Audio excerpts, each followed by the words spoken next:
I think a lot of what we're trying to do in this game is, you know, from the character classes to the guns to the loot. You know, Borderlands is really about the loot, and it's really about the mechanic, you know, of leveling up and getting new gear. And you know, just by focusing a lot more on the actual gun content creation, making those really interesting and fun, and a new thing around every corner, and new loot and enemies and environment. You know, I think focusing and doubling down on what our core was, you know, designing the best characters and guns and environments we could to make the loop as, you know, interesting as possible.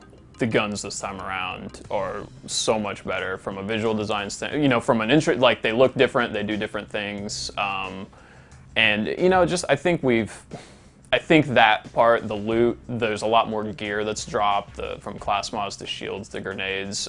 You know, those things that made the first game good, but you know, I think in the end they started to feel a little more like granular. You know, it was like a small gradient up, and we're really trying to create, you know, not just in that gear, but also in the things that you're fighting. You know, we're just really, you know, diversity is a really strong word that we're using around here, and we really took that to heart. You know, we had some criticism of, you know, maybe it was a little repetitive, and just really taking that to heart, and not only, you know, just the characters, but the gear and the creatures and the environments. And, you know, we're not messing with the formula of the game dramatically. You know, it's that game that was really fun, that loop is still there, it's better than it's ever been, and hopefully more addictive, but also more fun with your friends, you know. Claptrap is definitely around. You know, you know, at the moment, he's just got a little more, he's a little further back, you know, and not so in the limelight now, but he's definitely there. And fans of Claptrap will definitely be excited when they, you know, see what he's been up to and what's going on with him. I mean, we're not talking about like all of the other character classes right now, but you know, there's definitely people that enjoyed things that they did in the first game will definitely find things to enjoy in this. And you know, the action skills are designed in, you know, in a much more interesting manner this time across the board, I think. And I think that it's not just about hitting this button and doing this. It's, you know, there's just as many passive skills as there were, and just other things that complement the skills of the other characters and stuff. So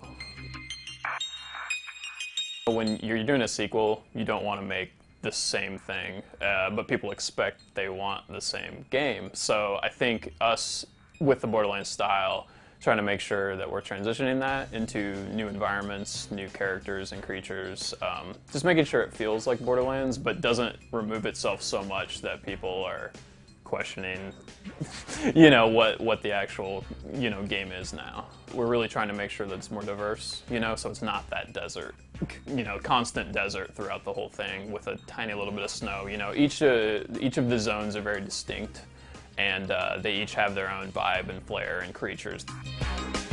The concept of the Iridium is something that kind of evolved after the vault had been opened, and it is used in a variety of ways, from currency to, you know, enhancing things or mutating things.